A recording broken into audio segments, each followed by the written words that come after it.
Hey guys, it's Aluka, and in today's video, I'll be making a papercraft version of BMO, but instead of using paper, I'll be using my 3D pen. The pen I'm using is the MYNT 3D Basic. It was $30, and I bought it because it was $30. So yeah, you can use any 3D pen, they all do the same thing. To get started on this BMO, I made the back first because I wanted to make the batteries actually come out, and to do that I needed to make the battery pack, which is on the back of BMO. I tried my best to keep the template the size, but my pieces ended up being a little bit too big. To fix this, I could have just made a whole entire board of filament, put the template down, and cut all the pieces out, but that would take way too long. Next, I had to thicken them up because they were too thin, and to do this, I filled them in horizontally, then flipped it over and filled it in circles. This is a very slow process and takes a long time, but it ensures that everything is filled in perfectly and I won't have to fix anything later. And you can see here, everything is filled in evenly and it's the same thickness. Then I made this really long piece that's going to turn into the top and the side of BMO. And to do this, all I did was use a lighter to heat up the filament and use a roller to bend it. I made this side piece off camera and filled it in, and since that's filled in, I also have to fill in this piece.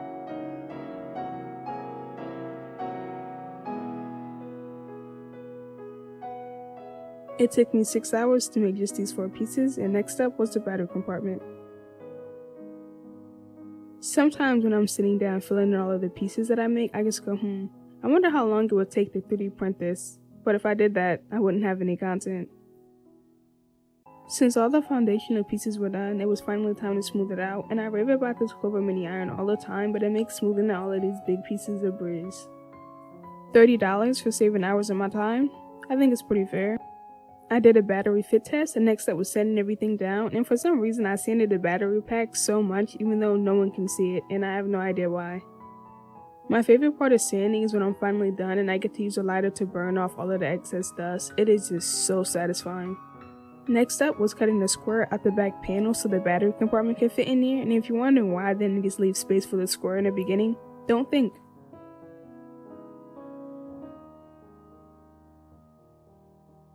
Is it perfect? No. Is it acceptable? Probably not. I made the divider for the batteries and I had to melt it to the box before I sealed everything together.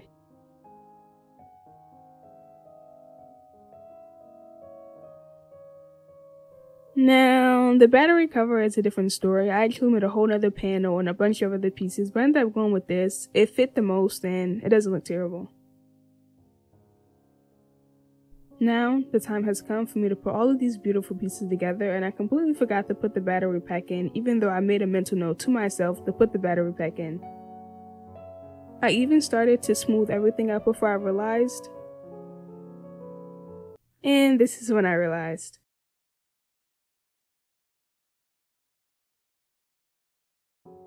I did get it in there, but I did it at a really awkward angle, but it turned out great, so I ain't complaining. The final touching for the battery compartment was me adding the terminal to the top of the batteries, and yes, I did Google that, but I didn't know what they were called. This piece sits on top of the battery compartment and creates the inside of BMO. I did have a problem putting these pieces in, so to solve this, I just added a wad of filament, prayed, and hoped for the best, and it worked. I filled it in and moved on to the inside pieces, and the first piece that I made was the face. BMO's face sits on top of a box, so I also had to make that. Making all these pieces is the reason this video took so long to come out. Psych, it's because I'm lazy and all of these took a really long time to make, so I decided to make the process longer by not making any of the pieces that I needed to make.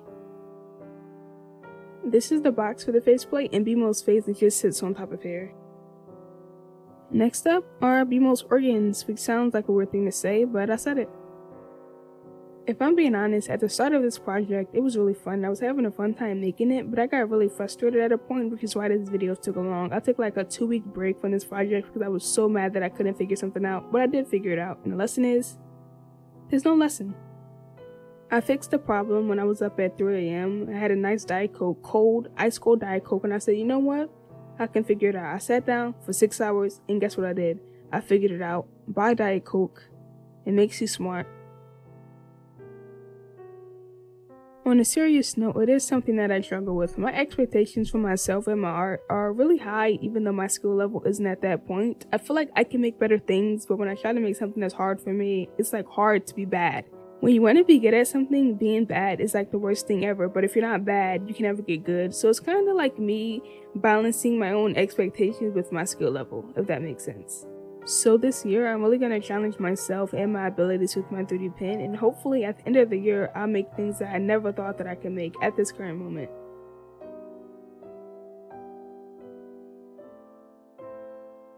This is the part that delayed me. I wanted the cover to come off because I spent so much time making all of those pieces, I didn't just want to lock them in place. I decided to solve this issue by using magnets, and while it did work, it took me a really long time to figure it out, but I got through with Diet Coke. I'm really happy I did it. It turned out amazing. The seal isn't perfect, but I mean, come on. Next up were the arms and the legs, and I wanted both of these pieces to move. To make the arms move, I just added this piece on the end that it goes through the hole and hold it together by friction. The legs were different, and I basically had to separate them into two pieces and make this a joint. Then I made the iconic BMO logo. Is it a logo? I googled it, and apparently it means be more, and I guess that's something. The final step was sanding everything down, and oh.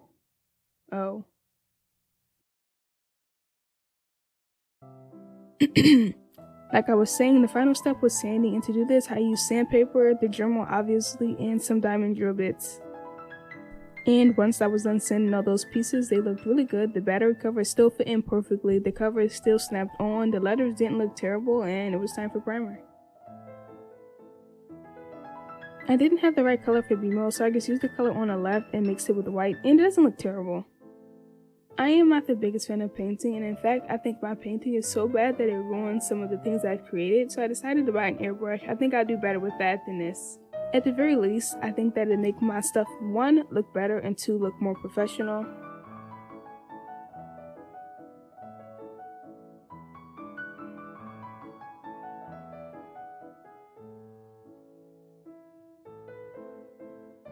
This is what everything looked like when I was done painting it. And I know I didn't paint everything accurately, I just kind of did what I liked, and I think that's okay. The working battery pack with the batteries in it is still my favorite part. I also added magnets to all of these pieces because I thought it'd make it a little bit fun to play around with. The only problem is that sometimes the magnets connect to other pieces and not with the pieces they're supposed to connect to, and I have to fix it. The last few things I needed to do was 1, add the BMO letters, paint the face, and add the arms and legs on. And to put the BMO lettering on, I used super glue, which wasn't the best idea because it ended up sticking to my fingers and I pulled some paint off.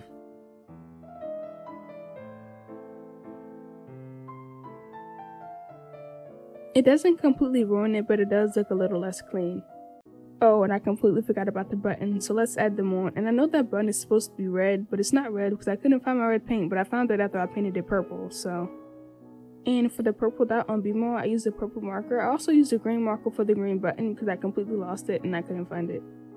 I also used a black marker to put BMO's face on.